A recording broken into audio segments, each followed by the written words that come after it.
Hello everyone, I am सुगम। Welcome back. तो कैसे हो आप सब? आई होप आप सब अच्छी होगी। स्वागत है आप सभी का आपके अपने एसपी स्टडी यूट्यूब चैनल पर। तो आज हम क्या देखने वाले हैं? आज हम आपको बताएंगे वर्ब यानी क्रिया हम किसे कहते हैं। ठीक है, तो सबसे पहले हम देखते हैं इसकी डेफिनेशन क्या होगी। ठीक है, इसकी डेफिनेशन हो जाएगी words which denotes some action are called verbs. ठीक है, यानी किसी कार्य के करने या होने का बोध कराने वाले शब्दों को ही क्रिया यानी वर्ब कहते हैं। ठीक है, समझ आ गया? वर्ब क्या होता है? किसी कार्य के करने या होने का बोध यानी ज्ञान कराने वाले शब्दों को ही क्रिया कहते हैं। ठीक है, अब हम देखते हैं इसके प्रकार, काइंड्स ऑफ वर्ब यानी क्रिया के वेद। तो वर्ब चार प्रकार के होते हैं। कौन कौन से?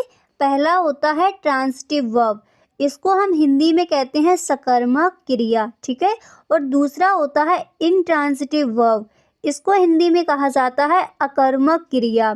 तीसरा होता है लिंकिंग वर्ब, इसको हम हिंदी में कहते हैं संयोजक क्रिया। और चौथा होता है एक्सलरी वर्ब, जिसको हम हिंदी में बोलते हैं सहायक क्रिया यानी हेल्पिंग वर्ब। ठीक है, सबसे पहले हम बात करेंगे ट्रांसिटिव वर्ब की यानी सकर्मक क्रिया हम किसे कहते हैं। ठीक है, तो जब किए गए कार्य का प्रभाव कर्म तक पहुंचता है। ठीक है, किए गए कार्य का प्रभाव यानी जो भी एक्शन किया गया है उसका प्रभाव जब कर्म तक यानी ऑब्जेक्ट तक पहुंचता है तो उसे सकर्मक क्रिया कहते हैं। ठीक है, सकर्मक क्रिया को कर्म की आवश्यकता होती है। ठीक है, जो सकर्मक यानी जो ट्रांसिटिव वर्ब होती है उसको ऑब्जेक्ट की आवश्यकता होती है। ट्रांसिटिव वर्ब क्या होता है?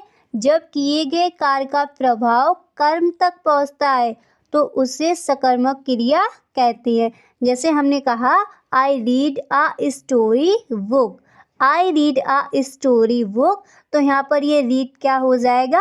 ये हो जाएगा ट्रांसिटिव वर्ब। ठीक है, यानी जो भी कार्य हुआ हो उसका जो प्रभाव है वो कर्म तक पहुंचे तो वो हमारा ट्रांसिटिव वर्ब होता है। ठीक है, समझ आ गया? अब हम देखते हैं इंट्रांसिटिव वर्ब यानी अकर्मक क्रिया हम किसे कहेंगे। ठीक है, जब किया गया कार्य कर्ता तक ही सीमित रहता है, किया गया कार्य कर्ता यानी सब्जेक्ट तक ही सीमित रहता है तथा इसका प्रभाव कर्म तक यानी ऑब्जेक्ट तक नहीं पहुंचता तो उसे ही हम अकर्मक क्रिया कहते हैं, यानी उसे ही हम इंट्रांसिटिव वर्ब कहते हैं। ठीक है, इसे कर्म की आवश्यकता नहीं होती। और ट्रांसिटिव वर्ब क्या था? उसमें कर्म की आवश्यकता होती है। जब किए गए कार्य का प्रभाव कर्म तक पहुंचता है तो उसे हम सकर्मक क्रिया यानी ट्रांसिटिव वर्ब कहते हैं। और इंट्रांसिटिव वर्ब क्या है? जब किया गया कार्य कर्ता तक ही सीमित रहता है तथा इसका प्रभाव कर्म तक नहीं पहुंचता यानी ऑब्जेक्ट तक नहीं पहुंचता तो उसे ही हम इंट्रांसिटिव वर्ब यानी अकर्मक क्रिया कहते हैं। ठीक है, जैसे हमने कहा I am going to school, I am going to school, तो यहाँ पर ये गोइंग क्या हो जाएगा? ये हो जाएगा intransitive verb. I am going to school यानी मैं स्कूल जा रहा हूँ, तो आई यहाँ पर क्या है? ये है सब्जेक्ट।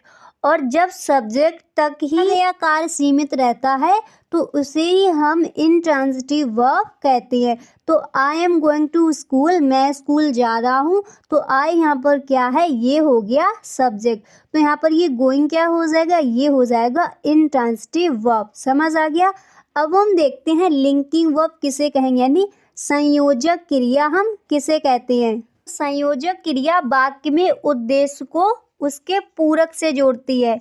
संयोजक क्रिया क्या करती है यानी लिंकिंग वर्ब क्या करती है? संयोजक क्रिया यानी लिंकिंग वर्ब वाक्य में उद्देश्य को उसके पूरक से जोड़ती है, यानी a linking verb joins a subject with its complement is a sentence. ठीक है, उसके उद्देश्य को पूरक से जोड़ती है, उसी को हम लिंकिंग वर्ब यानी संयोजक क्रिया कहते हैं। जैसे हमने कहा Mahatma Gandhi was a great leader, Mahatma Gandhi एक महान लीडर थे। ठीक है, Mahatma Gandhi was a great leader, तो वॉज यहाँ पर क्या हो जाएगा? यही हो जाएगा लिंकिंग वर्ब।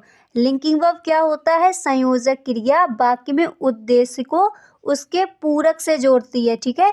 तो Mahatma Gandhi was a great leader, तो वॉज यहाँ पर क्या हो जाएगा, लिंकिंग वर्ब। जैसे हमने कहा my mother is an artist, तो यहाँ पर इज क्या हो जाएगा, ये हो जाएगा लिंकिंग वर्ब यानी संयोजक क्रिया। वाक्य में जो उद्देश्य को पूरक से जोड़ती है उसी को हम लिंकिंग वर्ब कहते हैं, ठीक है, समझ आ गया। अब हम देखते हैं एक्सिलरी वर्ब यानी सहायक क्रिया। सहायक क्रिया हम किसे कहेंगे, सहायक क्रिया किसी क्रिया का सही रूप निश्चित करने के लिए मुख्य क्रिया यानी मेन वर्ब के सहायक के रूप में प्रयोग होती है, ठीक है। सहायक क्रिया क्या होती है, किसी क्रिया का सही रूप निश्चित करने के लिए मुख्य क्रिया यानी मेन वर्ब के सहायक के रूप में प्रयोग होती है, उसी को हम एक्सिलरी वर्ब यानी सहायक क्रिया कहते हैं। और सहायक क्रिया के भी दो प्रकार होते हैं, कौन कौन से, पहला होता है प्राइमरी एक्सिलरी वर्ब और दूसरा होता है मॉडल एक्सिलरी वर्ब्स, ठीक है। प्राइमरी एक्सिलरी वर्ब कौन कौन से होते हैं, फॉर्म ऑफ वर्ब वी, कौन कौन से, इस, एम, आर, वॉज, व, ठीक है, ये वी वर्ब हो गए। फॉर्म ऑफ हैव कौन कौन से, has, have, had, and form of do, do, does, did, और आर भी प्राइमरी वर्ब है, ठीक है। ये होते हैं प्राइमरी एक्सिलरी वर्ब्स। अब हम देखते हैं मॉडल एक्सिलरी वर्ब्स कौन कौन से होते हैं। तो मॉडल्स एक्सिलरी वर्ब हो जाएंगे will, shall, can, could, may, might, should, would, must, need, ये होते हैं मॉडल एक्सिलरी वर्ब्स। कौन कौन से, will, shall, can, could, may, might, should, would, must, need, ठीक है, ये होते हैं मॉडल्स एक्सिलरी वर्ब्स।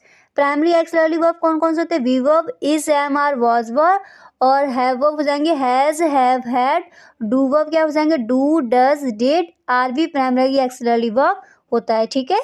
तो आज के लिए बस इतना ही, मिलते हैं नेक्स्ट वीडियो में। तो ये था हमारा डेट। अगर आपने डे 1 से वीडियोस नहीं देखे हैं तो डिस्क्रिप्शन बॉक्स में लिंक गिवन है, वहाँ से आप देख सकते हो। आज हमने आपको बताया वर्ब क्या है, काइंड्स ऑफ वर्ब यानी वर्ब के प्रकार कौन कौन से होते हैं। होप आपको समझ आ गया होगा कि वर्ब क्या है और इसके प्रकार कौन कौन से होते हैं। तो अगर आपको वीडियो अच्छा लगा हो तो वीडियो को एक लाइक ज़रूर कर दी। अगर आपने अभी तक चैनल सब्सक्राइब नहीं किया है तो जल्दी से चैनल को सब्सक्राइब कर ले और बेल आइकन को भी प्रेस कर लेना ताकि वीडियो की आने वाली जो भी नोटिफिकेशन है सबसे पहले आपके पास पहुंचे। Thanks for watching.